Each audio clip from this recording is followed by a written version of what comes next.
Vean, si uno mira esta escena, está mirando una iglesia que tiene un futuro. Y esto es lo que tenemos que ver, porque la iglesia tiene futuro. No es que viene el Señor, ¿eh? Estoy acoplando. Ok.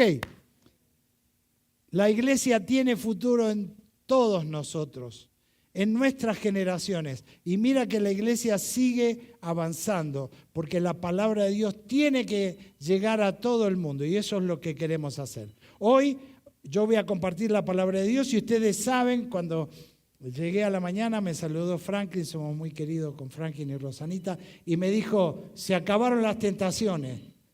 Claro, porque cerramos ya la serie de las tentaciones. Y hoy entramos en una serie nueva que tiene que ver con sanar. Y vamos a proponer a todos, toda la congregación y aún los amigos que nos visitan, a ver este objetivo. Que la iglesia sea una iglesia sana emocionalmente, sana espiritualmente y que podamos así servir al Señor. Esa es la idea, porque si nosotros no estamos sanos emocionalmente, aún físicamente, no podremos hacer un buen ministerio. Así que vamos a buscar todo lo posible a través de esta serie, buscar esa sanidad del corazón. La imagen que tenemos acá está inspirada en algo que hacen los japoneses. Los japoneses, ustedes vieron esos jarrones tan hermosos que tienen, ¿no? Y bueno, cuando uno de esos se rompe, no lo desechan, sino que lo toman y lo unen y lo pegan con oro. Y eso es algo que es visible. Ellos no ocultan las cicatrices, sino que las decoran con oro. ¿Y qué hace Dios contigo y conmigo?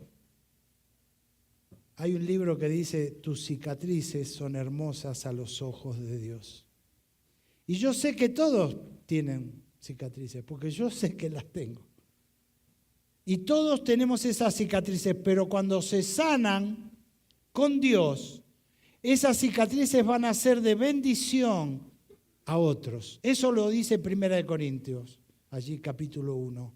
Que con la consolación con que nosotros somos consolados, podemos consolar a otros. Y esa es la idea. Por eso somos iglesia. Nosotros nos reímos con los que hay que reír, nos gozamos con los que hay que gozar, pero por momentos también vamos a llorar con los que están llorando. Y eso es el objetivo de la iglesia.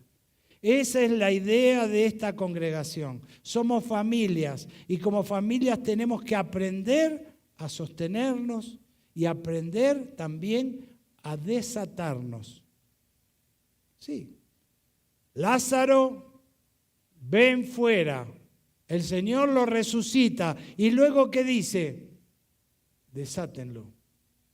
El Señor lo resucita, pero fueron los discípulos los que desataron de esas vendas que tenía, esas vendas de la muerte. Y obviamente la iglesia debe hacer eso. Nosotros vemos gente venir a Cristo, pero muchos de ellos vienen con heridas.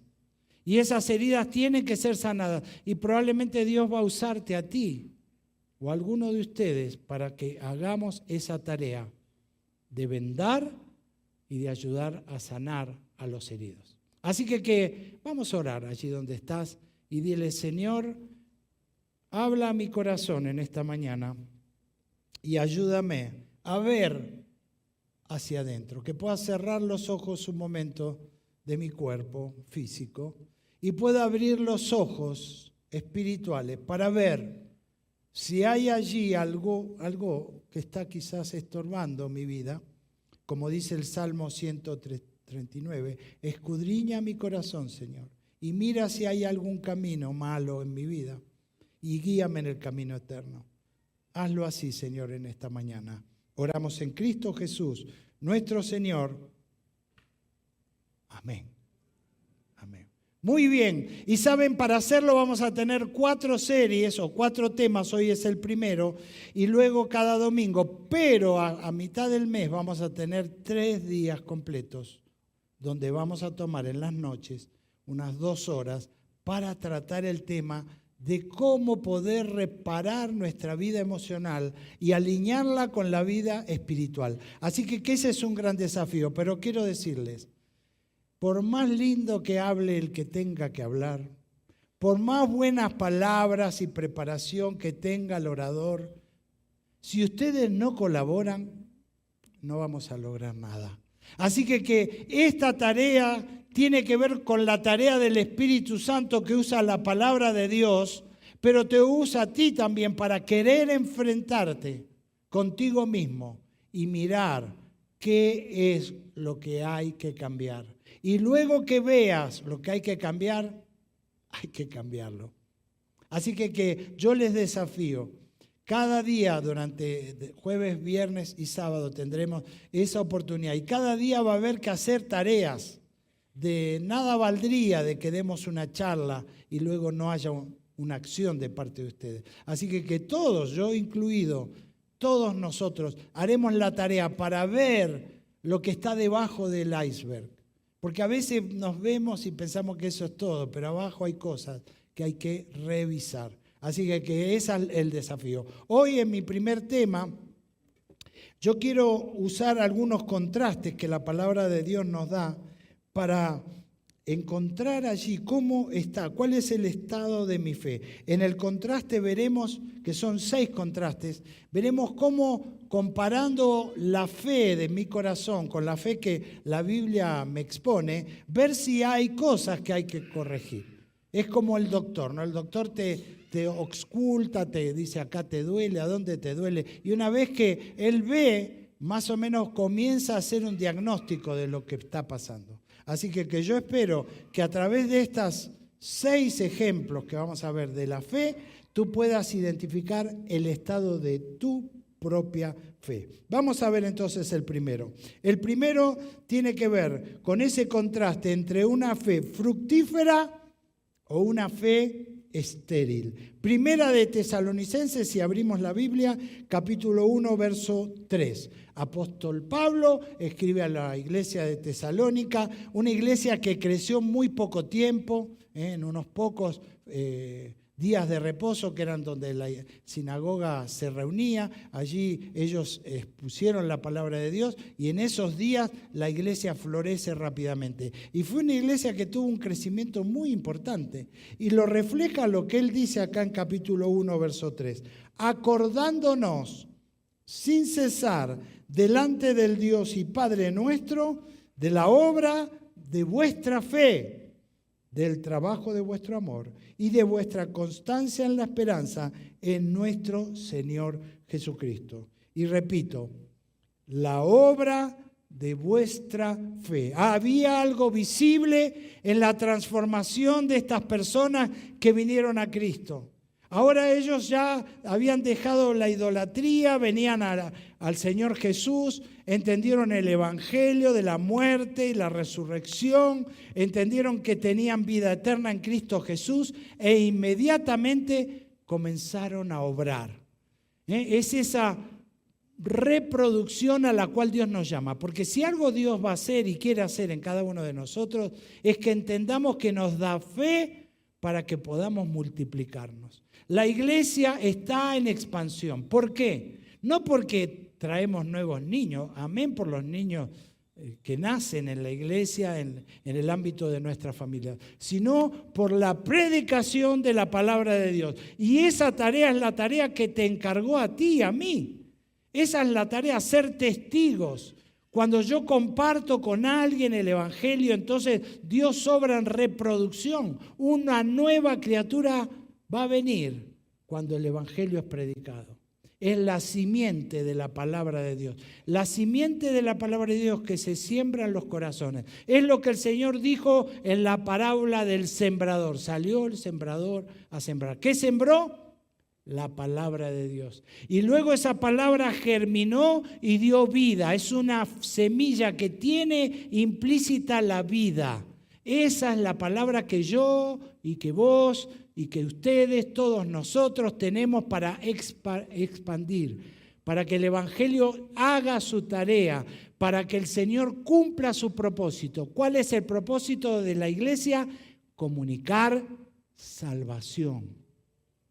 Nosotros no salvamos. El que salva es el Señor. Y los salva a través de la predicación de nosotros. Gente imperfecta, gente que no es gloriosa, sino que en Cristo nos da el poder de sembrar la palabra y reproducirnos. Eso es lo que el Señor nos encargó. Así que lo primero que uno tiene que ver es si tu fe es fructífera, si está haciendo que alrededor tuyo florezca, o por el contrario, mi vida está siendo estéril. Y esto es un desafío muy difícil porque uno tiene que mirar por qué razón yo no estoy predicando. ¿No estoy predicando porque mi vida no refleja al Señor? Puede ser. Porque hay algo en mi vida, como algunos dicen o vamos a ver, de que algunos creen que tienen una vida secular y una vida santa. Ahora estás en el modo santo, estás acá, mirá las caritas, qué lindo, todos hermosos, bien peinados y estamos cantando a Dios. Entonces acá es santo. Pero cuando vas a tu vida normal, el trabajo es lo secular. No es así. Vos no podés decirle al Espíritu Santo, bajate que me voy al trabajo. Porque el Espíritu Santo vive en ti y vive en mí. Y ese Espíritu Santo es el que te dice, acércate a ese carro. Lo que le dijo a Felipe, ¿no? Acércate a esta persona, háblale de Cristo, dile cuánto yo le amo, te dice Dios. Muéstrale su amor. Y por ahí para mostrar su amor tenés que hacer una milla extra y lavar los platos sucios que dejan los compañeros en la oficina, en ese sector del bar, donde toman el cafecito. Y no sé si pasa, eso pasa en la iglesia también. Todos usan los vasos, pero nadie se apersona de lavar. ¿Por qué será? Pero ahí puede haber una manera de decir que les amas, una manera silenciosa al servicio de los que Dios pone a tu alrededor y diciéndoles así que Dios te ama. Así que una fe fructífera o una fe estéril. Número 2, una fe sincera o una fe fingida, una fe con una máscara o lo que tú eres realmente, sincera. Segunda de Timoteo 1:5. Pablo escribe a Timoteo y le dice, trayendo a la memoria la fe no fingida que hay en ti, la cual habitó primero en tu abuela Loida y en tu madre Eunice, y estoy seguro que en ti también. Tremendo palabra de Dios donde se ve esta fe no fingida. Mira, esta fe no fingida no se hereda. Ahí estaba la abuela, la madre y ahora el hijo. Y los tres compartían la misma fe, pero no fue una herencia. Nosotros animamos a los matrimonios, tienen hijos y vamos a animarlos, pero chicos y chicas, los que están esperando bebés acá, no creas que tus hijos por nacer en tu casa, porque vos tengas a Cristo, ellos van a heredar. Lo que heredarán de ti es la naturaleza caída, la naturaleza pecaminosa. ¿Entienden eso? La herencia de pecado que tenemos, esa sí la transmitimos. Para liberarlos de eso hay un solo mensaje. ¿Cuál es? El Evangelio. ¿Cuándo hay que comenzar a un niño a darle el Evangelio? Cuanto antes puedas. Es claro que los niños todavía no tienen claro todo. Pero si vos le decís, ¿vos tenés pecado? La mayoría va a decir que sí. Siempre hay algunito que dice que no hizo nada. Es parte del pecado, es decir, yo no fui. Fue él o fue otro. Pero en realidad los niños comprenden mejor que son pecadores, que han hecho cosas, que son culpables de alguna manera de cosas que han hecho mal. A los niños no hay que convencerlos como a los grandes. Somos nosotros los que nos volvemos duros. Los que creemos que no somos tan malos como el otro. Y entonces comenzamos a blindar nuestro corazón, lo hacemos tan duro que Dios no puede entrar ahí. Pero los niños sí son del Señor. Por eso el Señor dijo, dejen que los niños vengan a mí. En la iglesia no bautizamos a los niños, los presentamos al Señor y animamos a la familia a que haga esa tarea. de entender que no heredás, pero sí contagiás. Vos contagiás tu fe a tus hijos. Ayer estuve despidiendo una pareja que iban a servir al Pachijal. Salieron a las 7 de la mañana. Habían salido a las 6 de la mañana de su casa. Y con ellos iban los dos hijos. Me llamó como a las 7 y me dijo que le faltaba 20 minutos para llegar. Llegaron acá 7:30 de la noche. Y yo les dije, porque me decían, mañana voy a la iglesia. Le dije, mejor no. Y no quiero alentar a que no vengas a la iglesia. Pero este matrimonio había llevado a sus dos hijos al ministerio y estaban sirviendo allí con ellos de buena gana, porque los niños no tienen problema de servir a Dios. Y estaban viendo el ejemplo de sus padres y se sumaron a ese servicio. Pero le dije, mañana descansa un poco. Van a ir a la nueva iglesia que estoy abriendo. En Las Marías, hoy tenemos culto. Pero no quiero que vengan los de Cumbayá, porque es chiquito el local y se va a llenar. Así que solo para la gente nueva de Las Marías. Pero ellos me dijeron, no vamos a ir a la mañana a Cumbayá, vamos a ir Ok, no se preocupen. Atiendan a sus hijos. Pero ellos están haciendo esa herencia, ese contagiarse, ese animarse. Y eso es lo que Dios nos llamó a hacer con nuestros hijos. Pero no solo con tus hijos. ¿Qué crees que hacen los maestros de la escuela dominical? Están animando a nuestros jóvenes, a nuestros niños, a seguir al Señor. Y tú también lo puedes hacer, tratando de conocer cómo se llama alguno de ellos, orar por ellos, para que estos niños crezcan acá por el contagio de la fe. La fe se contagia y eso es algo que tenemos que entender. Número 3, segunda de Pedro 1:1. Vamos rápido, si no, no voy a llegar. Dice así la palabra de Dios, segunda de Pedro 1:1. Simón Pedro, ¿no? Siervo y apóstol. Tremendo, ¿no? Siervo y apóstol de Jesucristo. Y le escribe esto a los que habéis alcanzado por la justicia de nuestro Dios y Salvador Jesucristo una fe igualmente preciosa que la nuestra. ¿Lo tienes? Te lo repito. Simón Pedro, siervo y apóstol de Jesucristo, a los que habéis alcanzado por la justicia de nuestro Dios y Salvador Jesucristo una fe igualmente preciosa que la nuestra. Pregunta, ¿recibiste a Cristo como Salvador? ¿Recibiste a Cristo como la justicia de Dios? ¿Entiendes lo que quiero decir? El ajusticiado fue Él por mi culpa. Está claro, ¿no? La justicia de Dios se manifiesta en que Dios envió a su Hijo para pagar y saldar la cuenta de cada uno de nosotros. Esa es la justicia de Dios. Y dice allí Pedro, apóstol de Jesucristo, a los que habéis alcanzado una fe igual. Y dice allí que es una fe preciosa, pero es una fe igual. Tú y yo tenemos la misma fe que tiene o que tuvo el apóstol Pedro. ¿Está claro esto? Porque algunos creen que hay personas que sí, esos tienen fe, tienen más fe. Por ahí creen que el pastor tiene más fe o que tienen una vida espiritual más elevada. Y ahí Pedro está diciendo, no, ustedes tienen la misma fe que tengo yo. ¿Cuál es la diferencia entre nosotros, la fe? Es que algunos no han hecho accionar a la fe. La tienen allí, pero no dejan que la fe produzca. Y eso es lo que está diciendo acá. Esta fe es una fe preciosa, es valiosa, es algo muy digno. Y ellos recibieron esto de la misma manera que los apóstoles. La fe no se mide por las dignidades humanas que nosotros querramos pensar. No hay creyentes más espirituales y otros menos espirituales. No hay comunes. ¿Saben que Dios usa personas comunes? Como vos y como yo.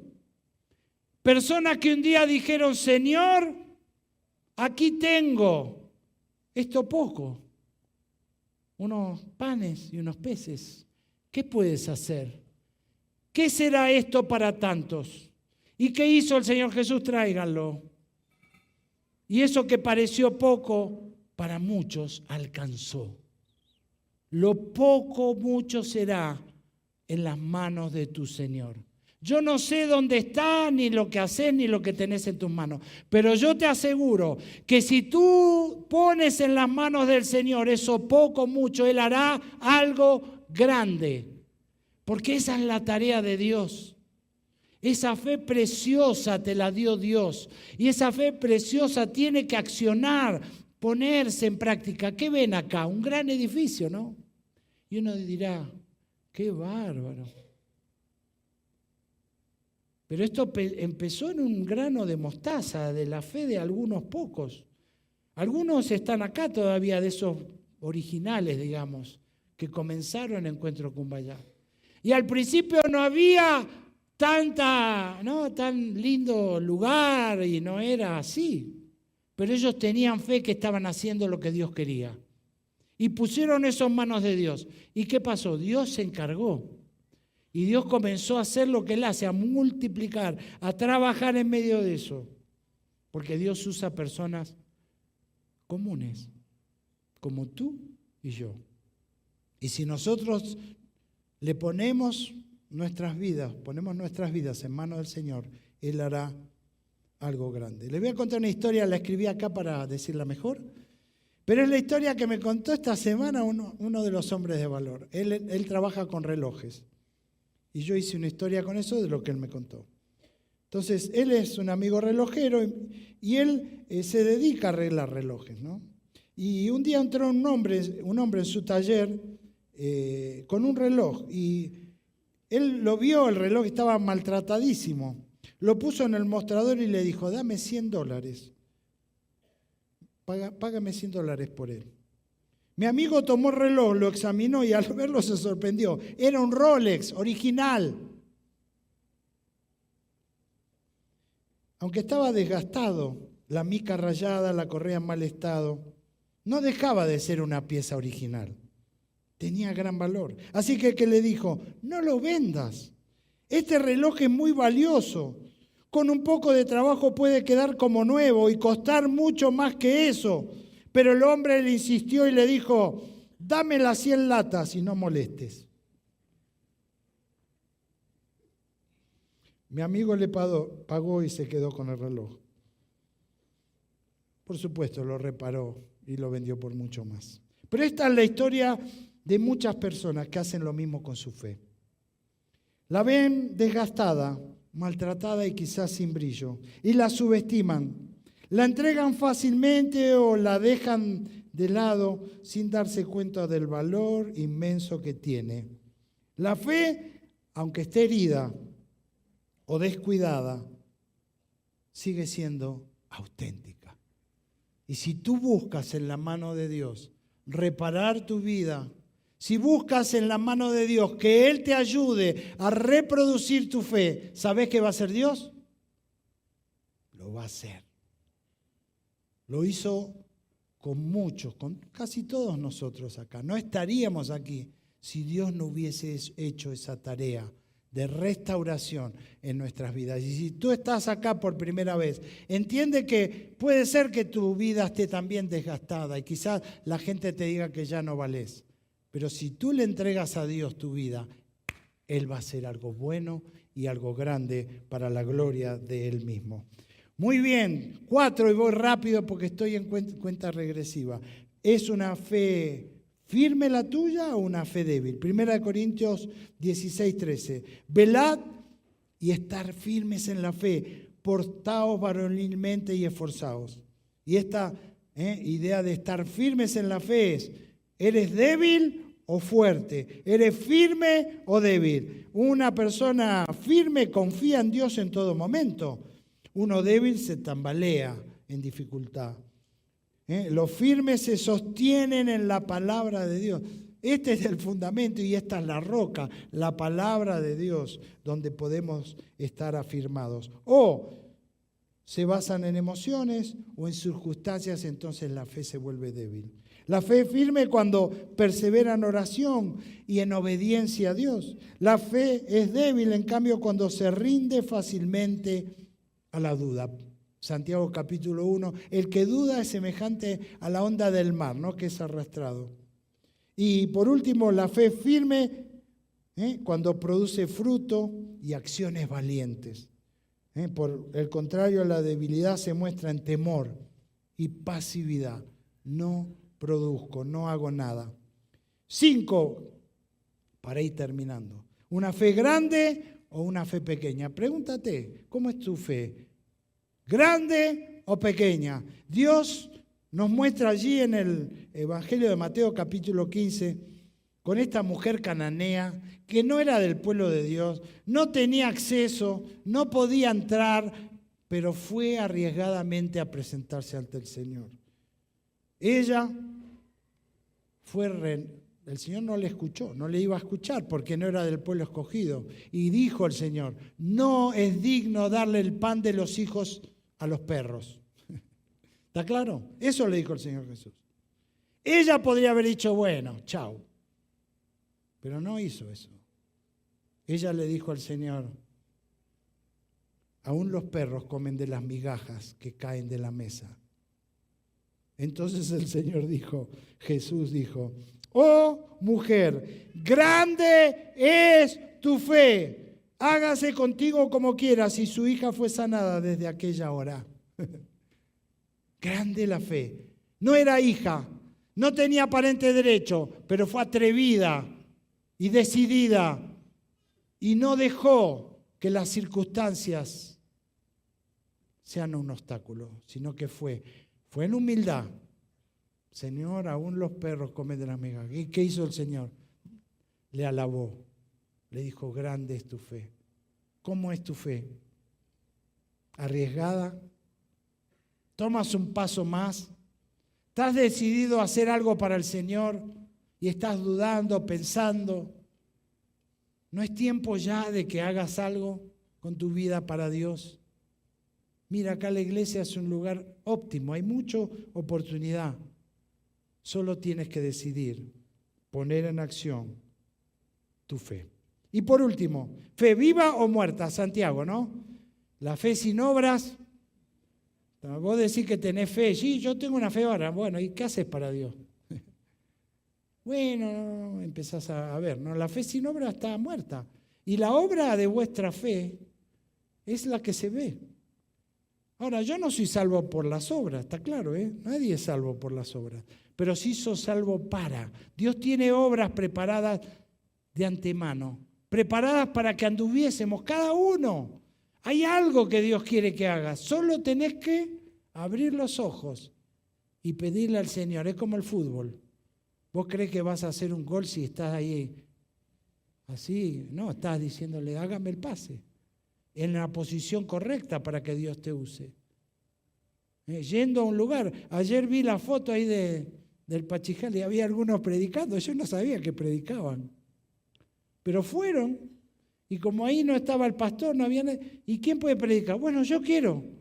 Se puso en el lugar adecuado y pronto estaba ahí adelante predicando, ¿no? Para la gloria del Señor. Y yo sé que acá hay muchos predicadores, muchas predicadoras, muchos siervos, muchas siervas. ¿Pero qué necesitan? Poner tu vida en las manos del Señor. Vamos a levantarnos, ponernos en pie en esta mañana y terminando una oración. Y la pregunta nuevamente, ¿cómo está tu corazón?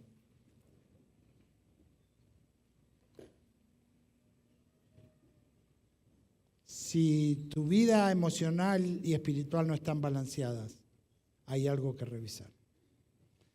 Si algo de lo que escuchaste en la palabra te habló, por ahí es donde tenés que ir mirando, poniéndole la luz. Vamos a orar. Señor, gracias por la iglesia, por cómo la iglesia está creciendo y se está moviendo. Y acá estamos un grupo de tus hijos mirando nuestra propia fe y viendo que quizás estamos deteniendo la fe. Ayuda a cada uno a hacer producir esa fe que un día fue dada con un fin y un propósito. En primer lugar, salvación. Pero luego producir una vida que valga la pena vivir, una vida santa, diferente. Ayuda a cada uno a poner en acción esa fe de santificación, donde esos frutos sean visibles a las personas que nos rodean. Ayúdanos. Y si hay alguien que no tiene a Cristo hoy, la fe de salvación es la que necesitas ejercitar. ¿Tú crees que eres pecador? Hay pecados que te separan de Dios. La Biblia dice que hay que arrepentirse del pecado. ¿Qué quiere decir? Dejar atrás esa vida y venir a Cristo para que Él te dé la vida eterna y comiences a caminar con Él. Él murió y resucitó. Y eso es lo que hace que tú puedas tener esa nueva vida. La resurrección de Cristo nos da el poder para vivir una vida como Dios quiere que vivamos. Si hay alguien en esta mañana, dile al Señor, Señor, sálvame, sálvame, perdóname, creo en ti, gracias por salvarme y darme una oportunidad. Oramos en Cristo Jesús, nuestro Señor. Amén. Muchas gracias, tomen asiento.